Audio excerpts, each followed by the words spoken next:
Good afternoon, everybody, and welcome back to the second panel of the day.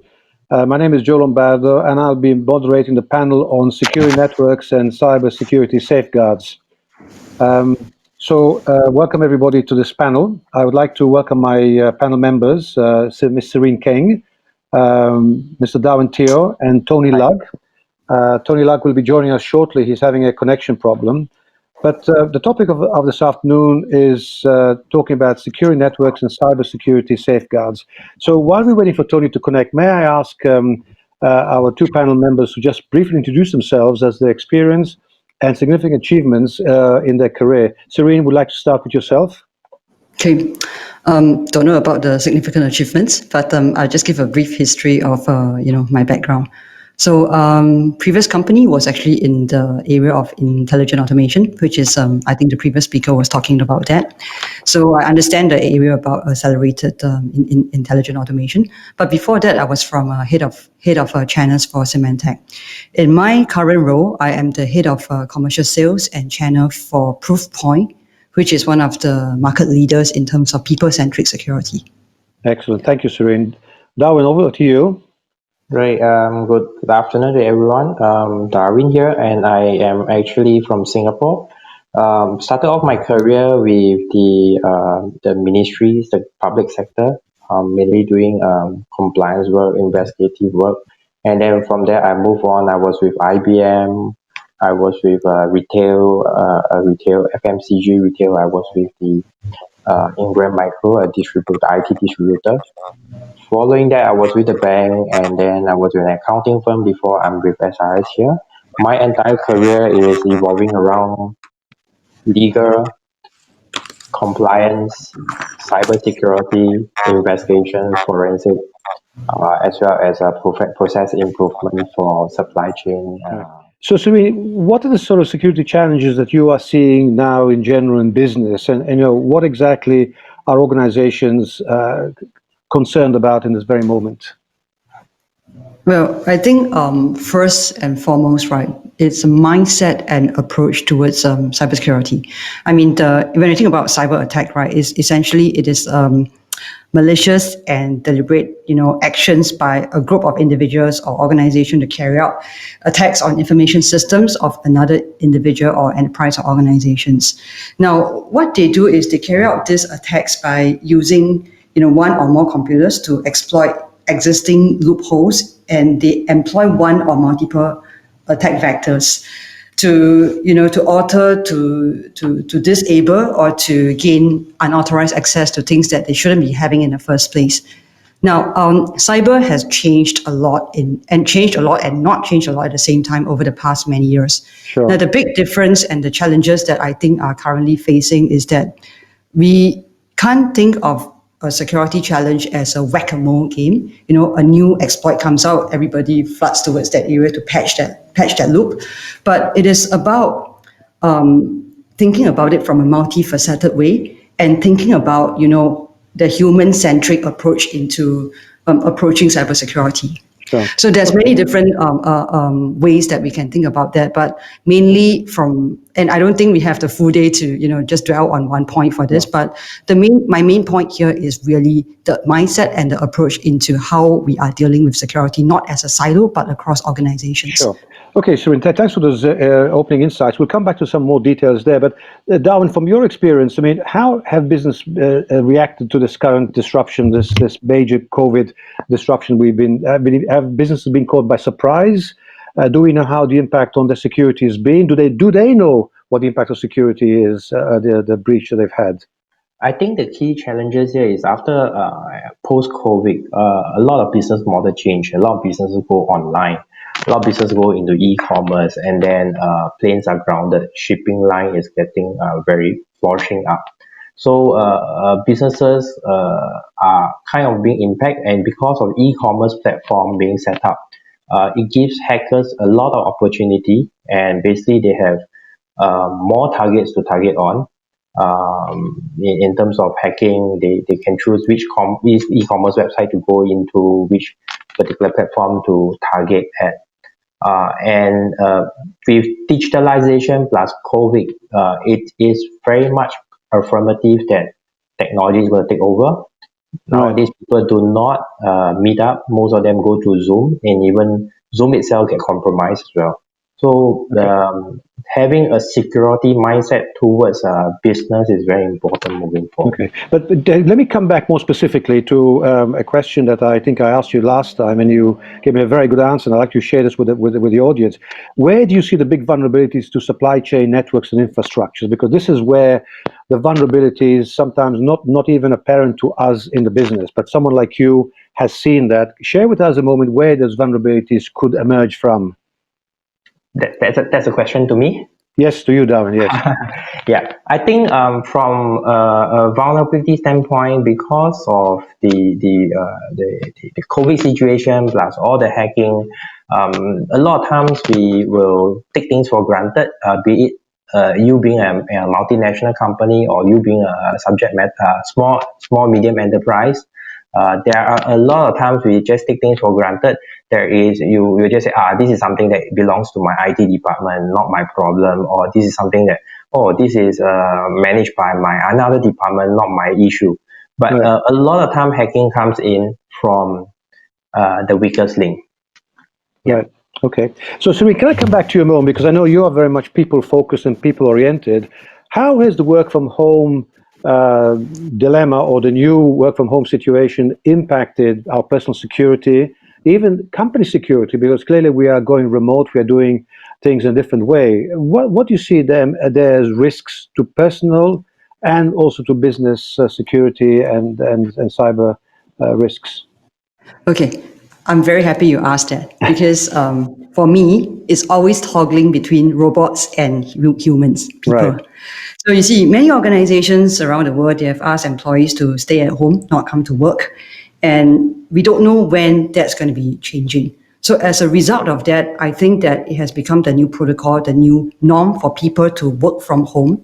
But at the same time, IT, support, infrastructure, cybersecurity, the security stance, the protocols, the rules, the policies haven't yet quite caught up with this, sudden change, but which looks like it's going to be semi-permanent for many organizations. So some of the common challenges organizations face is the remote workers have a lack of security awareness. Right. Because when we are working in the office environments, we are protected by the VPN, you're inside the intranet and everything. So things that you do, things that you are interacting with, the vectors, you should be aware and you should be vigilant. But now that you're working from offsite, from a coffee shop, from Starbucks, from your home, you're exposed even more. So many employees are working from home permanently for the first time. They don't know the best practice and all these things, and they don't know about saving sensitive data, accessing sensitive data, and uploading this into the private mailbox and all these kind of things here. So the solution is actually very simple: awareness training. I know it sounds like motherhood, apple pie, that kind of thing, but really, I mean, with every new employee that comes into, they don't know what's the policy, what they should or should not do, and every enterprise, when they think about this, as I think Darwin earlier mentioned, is about the mindset towards securities. The policies need to move fast and be nimble and agile enough to handle the the scenarios that we will never all come into full agreement what those scenarios totally are. But what is the security stance to this, and how companies expect the employees to adhere to? Sure. So Darwin, coming back to a bit what Serene was saying and what you were saying earlier on, have companies started to be clear on what defensive strategies they need to put in place for securing their networks and cybersecurity safeguards, including their employees working from remote? Is there some clarity on the strategies that are required or needed? I think a lot of companies are still grappling with surviving through the COVID, and they probably didn't put in much consideration in cybersecurity. But having said that, recently we actually helped a particular customer with doing some incident response to their situation. They are actually a website developer, right? An e-commerce developer who serve hundreds of people who are trying to push their product onto e-commerce website. Right. And they came to us and said, "Hey, look, I'm not cyber prepared." Can you imagine? They are the web developer, and they are the one who develops the e-commerce website for hundreds of their clients. They themselves are not cyber prepared. So like echoing what Serene mentioned, awareness is very important. Of course, there is also another component which a lot of people may have oversight, didn't realize, that is this component called the legal framework. Sure. Right. Sure. If you understand, every country has their own law. If we are talking about China, it has its own cyber law. Talking about Vietnam, it has its own cyber law. So Sure. understanding the law and how the law can protect you or how the law can affect your business is also very important. Serena and Darwin, we can all agree that elevating the importance of supply chain security is a major mission, no question about that. But Darwin, again, when we talk about manufacturing logistics, companies must protect themselves against cyber attacks. What are the basic things they should need to do, whether it's with it's legally bound or technically bound? What are the first steps they need to do now, understanding the huge vulnerabilities that they could be exposed to? Well, I think the first thing is, let's say you are talking about business transferring your assets and your business across country. For Right. example, from China to Vietnam or any other country. The very first thing is you must know what are the data. Basically, you need to know how to classify your data. Right. Secondly, is you need to work with legal counsel to understand what are the things that you can do and you can't do under the legal framework. For example, in China, it is illegal to bring data out of the country. So assuming a company who wants to migrate their office from China to Vietnam, he cannot just take the data, just like how he packs everything up in a box and then get a shipping company to ship it over. No, data cannot leave the country. And in Vietnam, how the law works is you can bring data out of the country, but you have to retain a copy in the country itself for audit trail purposes. So these are little things that companies need to know. Is this, even though it's a proprietary information, but the local law can catch up and say, no, we have privy to this data.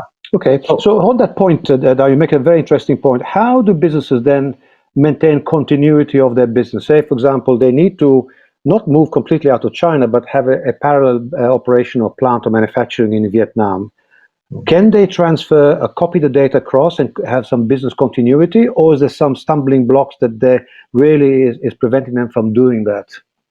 I think by and large, the overarching framework of this China regulation is you are not allowed to remove any data, even though it's your own proprietary information, out of the country. So the workaround methodology behind this is don't put data in China, or only put data that is required in China, and then house all your main data in your parent company, maybe in US or in Europe.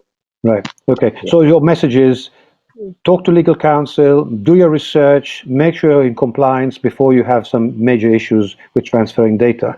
So Serene, can I come to you a moment, because clearly there are many more added attention points that we need to pay attention of. For example, one of the things you were talking to me last time was about hijacking of data, hijacking of information, hijacking of critical information. Elaborate a little bit more around that topic and what you have seen and how people should protect themselves, again, coming from the private side, but also from the business side.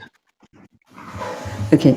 I'm going to give, I don't know whether this is shocking, but when I first saw the numbers, I was like, whoa, I didn't know that. So email, something that we are used for work, has been around since the 1970s. But do you know that actually 94 to 96% of breach actually came from email? I mean, it started from email. It didn't just come from email. It just started from there. So which means that it is not something that will click by itself, unless it's RP8, of course. But it's someone will click on a link, someone will click on a malicious URL and all this kind of thing, set off a payload and all this, right? So it starts from that. And what we see is that a lot of, there's this thing called business email compromise or email account compromise. So there are domain spoofing, there are people trying to fish for credentials of legitimate entry into systems, just so because it is much easier to do so than to go for the whole hand grenade brute force approach, right? So just to give you an example of what we have seen, upcoming will be the 12/12 holiday, bonanza and everything. And we just passed the, Cyber Monday and Black Friday thing. So an example of how someone could get phished, right, is that you download you open up something that comes through your email inbox. There's a link there. It's a URL. It has passed through all the necessary malware scans and all these things, and then it sits in your inbox. And email body may say something like, "Oh, you know what? If you click on this link to get the free, maybe 2 months access to Netflix or something on 12th of December as a holiday, bonanza, that kind of thing. Oh, you'll get 2 months free of access to Netflix." So yeah, what do? You wait until the 12th of December to click on that link. By then, the perps would have perhaps, activated or weaponized the URL. And then you become a victim that, potentially you will give your credentials and all this kind of things to perps here. Sure. So these are the different permutations of what we see out in the market right now. Sure. Okay, thanks, Serene. Darwin, is a question for you, in fact, from the audience saying, don't these issues around cross-border data flows apply mainly to large companies and doesn't apply to SMEs?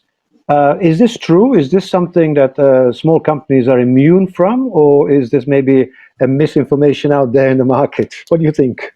I tend to suggest or tend to say there is a misinformation in the market. Right. Because if you study about privacy regulation, privacy law, be it GDPR or any other local legislation, it is quite blanket covering. It covers MNCs, it covers SME. So even the transmission of data, I'm from Singapore here, and if let's say I have a local company in Singapore who want to transfer data to say Malaysia or Cambodia, they are bound by the transfer of data portions of the regulation where they need to make sure the data is hardened. Okay. Yeah. Okay, so Darwin, we understand that big companies have their own structure, they're well organized, they have a lot of competency, a lot of bandwidth and different sources of protection. But where can small businesses seek help to get their heads around these small issues? Because we know even some Singaporean companies, small SMEs, have manufacturing in China, have manufacturing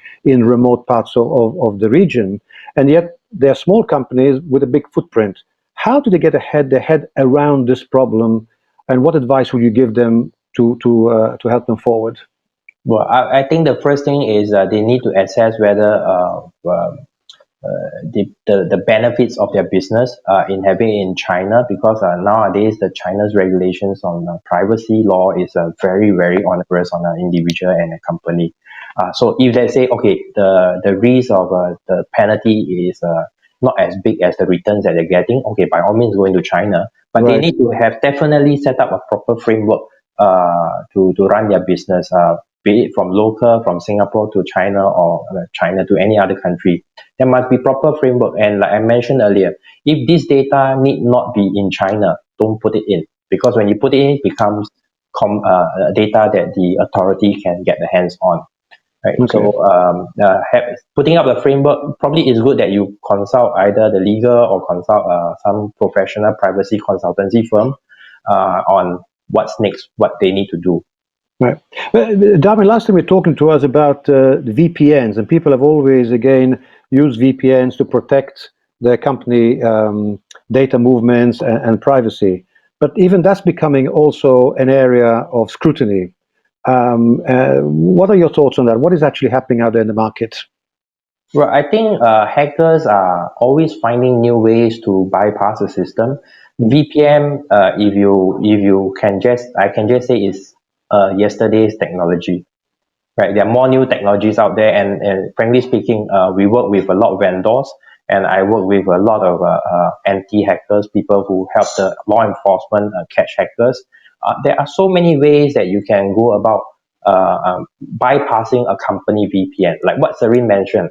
A simple phishing email sent to you, your mailbox, and all it takes is just one employee who's either greedy or oh, this is a boss email, I better click on it, and then all it takes is just that little bit of carelessness.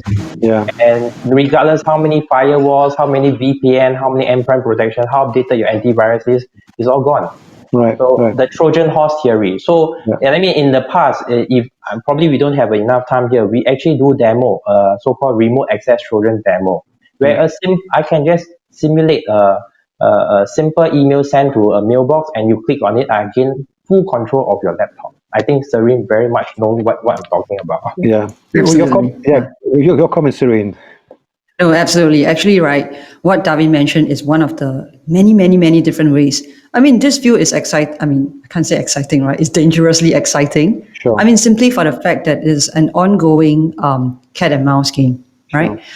Just as you think that you patched a vulnerability, it's always simpler to fish for information because somebody is legitimately allowed to, do a task like, for example, create a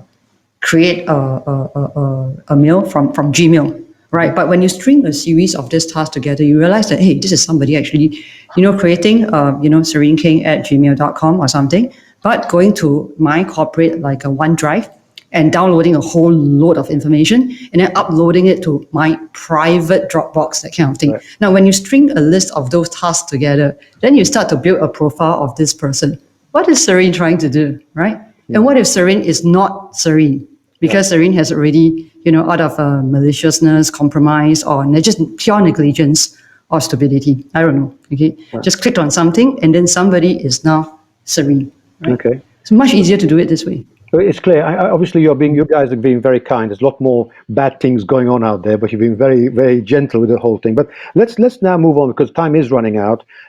So let us assume that many companies have had breaches. So they've already had breaches. They may not even know about it.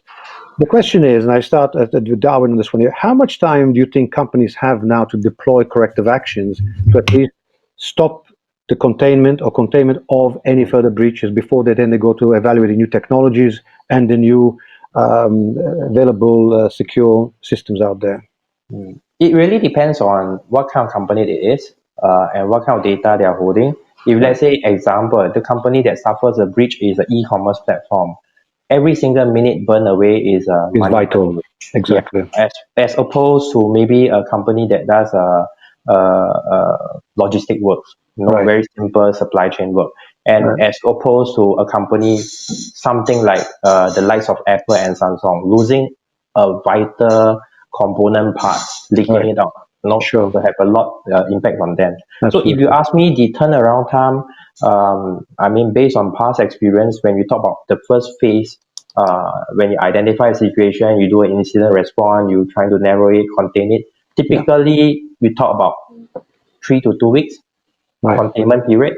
Then following that, there will be the next phase where they need to do some hardening, getting certain hardware, software to further harden their infrastructure.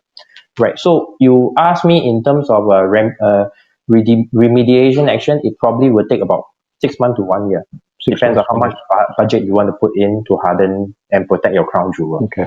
So coming back to the people side, should companies go out now and create a new role in cybersecurity? I mean, I'm talking about small companies, because I know big companies have big organizations, but smaller companies or cluster of companies should maybe now create an expertise in cybersecurity. Is this really now the way we're going to go forward? I think it's always a balance between budget and, we're not really selling, we're not like hawking insurance, right? Right. I think here is that, but maybe let me just use the insurance analogy a little bit. Okay, I will not buy an insurance that is heavily focused on, maybe particular kind of critical illness because I don't have that hereditary, inclination towards that. But I will buy something that fits my purpose. So if I have a very limited budget, I don't need to go and buy, the most, what I would do is I clean up the basics first. And if you look at the statistics, right, to be honest, a huge majority of breach really do come in from just the simple basics. Get an updated, firewall, get your antivirus, get your email secured, and get an insider threat, get your people trained. I think that lowers a lot of that vectors and space for the, for the area of damage itself. So it's not difficult. You don't need to go for the full-fanged approach. But that would be the first level. But if we are encouraging, or people are now driving digitalization, we are driving e-commerce, we are driving technology-driven systems and businesses, the stakes are being raised. So base level may not be enough, and people need to actually put in place some robust competence in this area. Understand. So I think that from that approach, right, don't try to do everything yourself. Talk to the experts. Talk to people like Darwin, for example, right? Right. So first and foremost, right, you don't need to, if you have a limited budget and you're not one of those like big MNCs and everything, I think the first and foremost is to find out, you don't need to be the fastest, but you can't be the weakest link in the game first, right? Okay. This is always a cat and mouse thing. Don't try to do everything first. Pay attention to the realities of like GDPR, PDPA, Acts, and all these kind of things. Make sure that you're compliant. But at the same time, talk to the experts, the pen test experts, the cybersecurity consultancy experts and everything, and find out which are the balance that you need to do. Ultimately, it is a multi-layered game. Right. Excellent, Serene. Thank you. That's a very interesting takeaway. Talk to the experts. Don't do everything yourself. Don't do everything in one shot. Pace yourself and check as you move along. Darwin, what were your summary takeaways from our discussion? You talked about making sure that we are aware of the law, aware of what's going on in each country. If you're reshoring or moving away, understand the territory that you're moving into. What else would you add to that? I think I can't help to echo what Serene mentioned. I think the bare minimum most companies should do is actually get an insurance for their company, Right. cyber insurance. In the market, there are two types of cyber insurance, and they need to know. One is the type of liability insurance, where if you get hacked, the insurance company pays you some.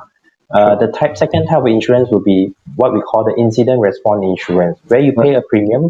Should something happen, the insurance get activated, and then they will activate the respective people like the incident response team.